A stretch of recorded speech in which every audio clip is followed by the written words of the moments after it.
بسم اللہ الرحمن الرحیم ایاک نعبد و ایاک نستعین۔ آج ہم آپ کے سامنے حاضر ہوئے ہیں۔ ایک انتہائی گمبھیر صورتحال ہے ملک کی۔ آج پھر کچھ موضوعات ہیں جن پہ ہم بات کریں گے۔ فہرست بہت لمبی ہے، لیکن ہر دفعہ وقت کی کمی ہوتی ہے اور اس ملک میں مسائل جو ہیں وہ تھمتے نہیں ہیں، وہ بڑھتے ہی چلے جاتے ہیں۔ تو آج ایک بار پھر عمران خان اور بشریٰ بی بی کی جو اسیری ہے وہ ہمارے لیے اسی طرح بڑا موضوع ہے جیسے چند دن پہلے تھا یا 1000 دن پہلے تھا۔ خان صاحب کو ناحق جیل میں اب 1000 سے زیادہ دن ہو چکے ہیں، اور خان صاحب سے ملاقاتیں آپ جانتے ہیں پچھلے سال سے بند ہیں۔ 24 مارچ 2025 کو اسلام آباد ہائی کورٹ کا ایک حکم جاری ہوا کہ منگل والے دن اور جمعرات والے دن خان صاحب سے ملاقاتیں ہر ہفتے ہوں گی۔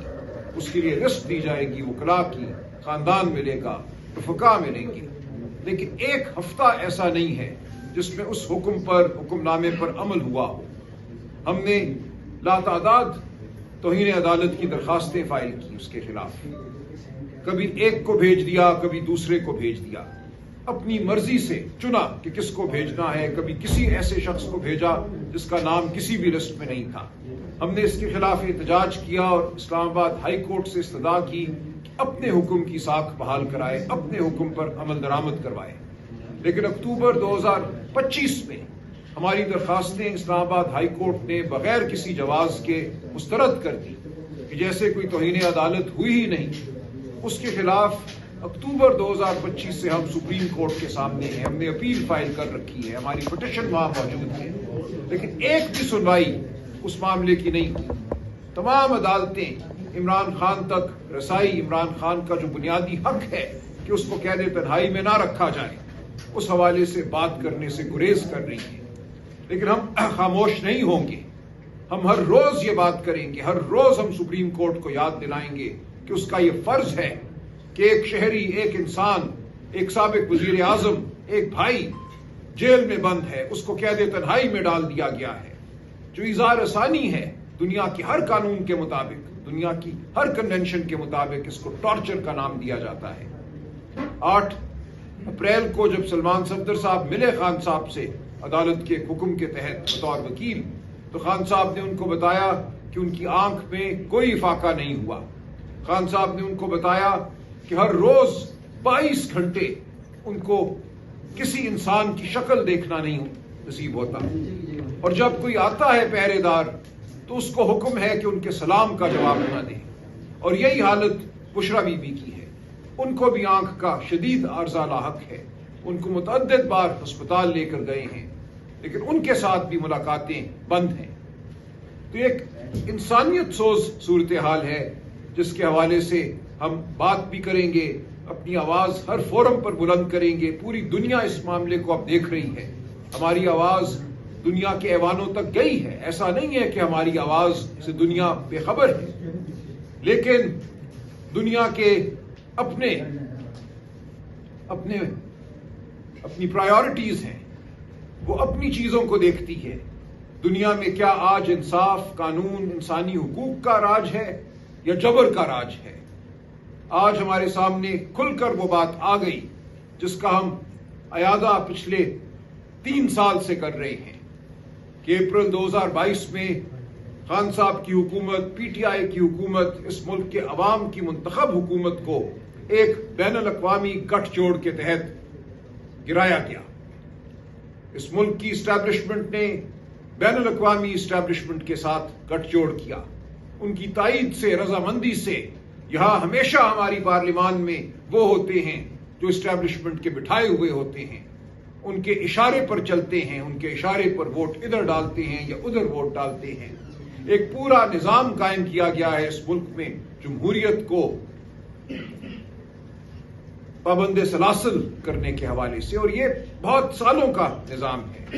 اپریل 2022 میں یہی ہوا، کہیں سے اشارہ آیا، کہیں سے حکم ہوا، اور اس کی بجا آوری ہوئی، اور اس ملک میں جمہوریت کو ختم کیا گیا، ایک مصنوعی حکومت کو مسلط کیا گیا۔ تو جو بات اب سائفر کے سامنے سے آئی ہے، ڈراپ سائٹ ویب سائٹ پہ یہ بات سامنے آ گئی ہے